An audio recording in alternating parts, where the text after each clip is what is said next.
Hello everybody, it's Greg Evans here and welcome to another Site Supervisor briefing. With me I have Scott, who is the CEO of Site Supervisor, and in this session we're talking about disciplines in Site Supervisor. Scott, I'm not a construction guy, but what is a discipline?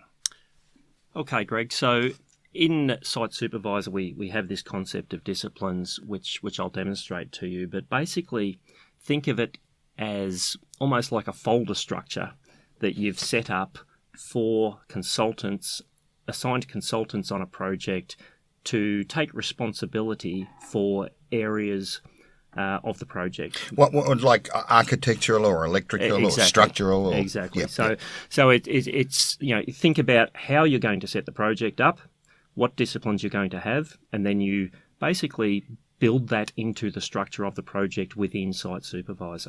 Let's take a look on the screen at how we do set it up. Okay, so for this one, we're going to look at the Tower Park Hotel, and I'm going to go to Site Overview. So this is an existing project, just a sample project, but it'll give you a feel for one that's been set up. And in this case, you can see the various disciplines that have been defined for the project and also the consultants that have been assigned to that project.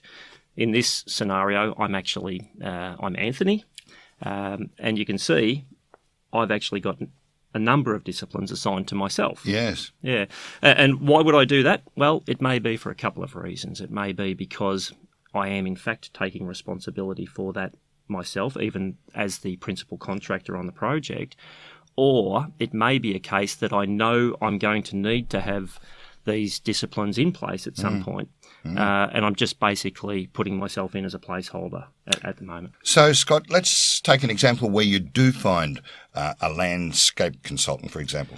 Okay, yep. So in that case, if I go to Site Team, this is a definition of my team, the overall team on this project, which involves numerous businesses. Okay, so at the moment, these are the businesses that have been defined to the project. There is no landscape consultant or landscape consulting business here at the moment.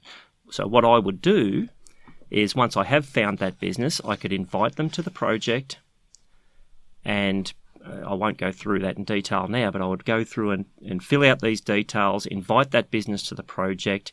Because they're a consultant, I would bring them in at level 3. And what that means is that they will have the ability to manage a discipline. So I know that I'm going to have them on to manage a discipline, and I'll get them to do that.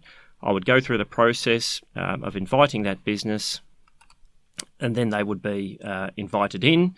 I could then go back to Site Overview, into disciplines, and I would edit myself as the landscape consultant and assign it to the new person who's been added into my project. And that person who's been added in could basically then manage their own space. Yeah. So if we take an example there, and here's one that's been set up. So we've got a mechanical discipline, and Nicola Anderson is responsible for that mechanical discipline. Let's have a look. If I go into Site Plans, Mechanical, what I'm looking at now is the drawing register that Thiessen Engineering is responsible for. So Nicola is our primary contact from Thiessen. She's the consultant who is responsible for that drawing register on this project. So even though, if you look up in the top left corner, COI is the company that is managing the project overall, but Thiessen has responsibility for this discipline. And that's a space where Nicola can work and add or subtract and keep it totally up to date. Well, yeah, certainly within the rules of and the industry standards for managing drawing registers, this provides a digital transmittal format for that to happen. So Nicola can upload her drawings or revisions of the drawings, and then go through an approval process that the system will manage. And once those drawings are approved, they're able to be distributed. So it provides a mechanism for Nicola to manage her critical documents and have confidence that they're being distributed appropriately.